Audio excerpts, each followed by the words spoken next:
Hey guys, this is Austin, and today I'm here with my review of the iPhone 6s Plus. Put the new iPhone 6s Plus side by side with the 6 Plus and not much has changed. It's a tiny bit thicker, which is no big deal, but it is noticeably heavier. This is mostly due to the new 3D Touch display, but Apple also switched to 7000 series aluminum this generation thanks to Bendgate. Unbox Therapy put the 6s to the test, and surprise surprise, it holds up much better than the 6 Plus. Another change is the addition of a new rose gold color, which joins the same space gray, silver, and gold options from the last gen, along with a shiny new S badge, which is the best way to tell the new model apart. It is a little bit heavier, I think. That's the only noticeable difference when I pick up the phone and hold it in the hand, so it's a little bit of a heavier phone, especially because I use a 6S Plus. But otherwise, it's a pretty simple, understated, clean, familiar design. It's a nice design, but beside phones like the Galaxy Note 5, it's not too impressive. It does have a nice feel in the hand with a seamless curve, but that also makes it a little slippery.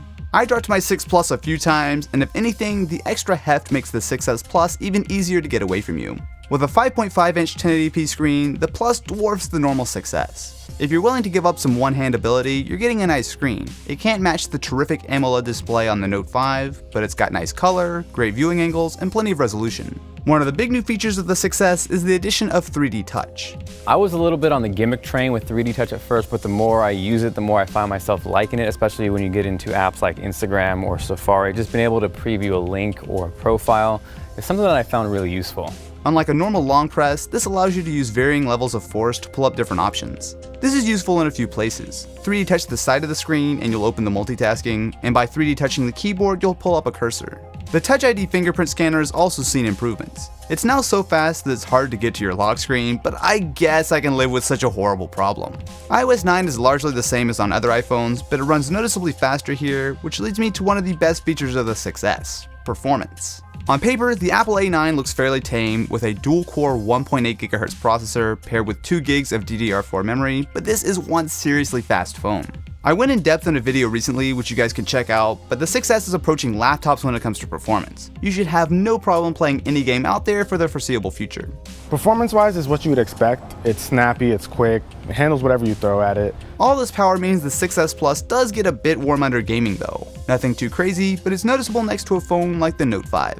In real use, you'll notice the speed, but the biggest difference is the extra memory.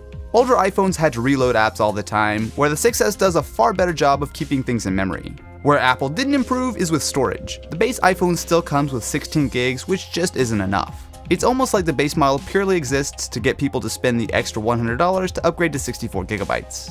At least it is fast storage though. A non-tech dug into the hardware and found the 6s is using what's essentially a full SSD like in the 12-inch MacBook. One of the biggest improvements are the new cameras. The rear shooter has been bumped up to 12 megapixels, and while it's not a huge leap, it's still a rock-solid performer. There's extra resolution, which is helpful for cropping, and the color remains nice and natural. Apple's camera app doesn't give as much manual control as a lot of Android cameras, but it's quick and reliably takes solid shots. The 10 frames per second burst is still here, which is great for capturing action, and it has a smart time-lapse mode that can make for some very cool shots. The 6s Plus has optical image stabilization, which is helpful for low light, but where it really makes a difference is in video. I mean, it's almost revolutionary in terms of what they're able to do. I mean, footage almost looks like it's on a steady cam, like it looks really great. All right, so 4K, in my opinion, on an iPhone has been a long time coming. This entire video has been shot on a 6s, and as you can see, it holds up really nicely. With a mix of digital and optical stabilization, the footage looks nice, especially as it's now capable of 4K. You've also got solid slow motion options. You can shoot at 120 frames per second or even 240 FPS if you don't mind bumping the resolution down to 720p. The new front-facing camera has also been bumped up majorly in quality. It now has 5 megapixels.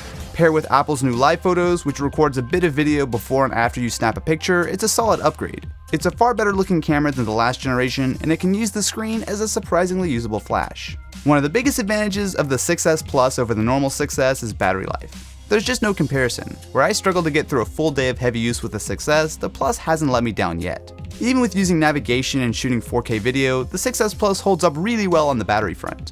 While it's not a massive upgrade, the Plus improves on a lot of the smaller issues with the last generation.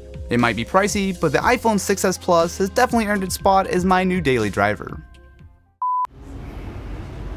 Okay. Did you just kiss your camera?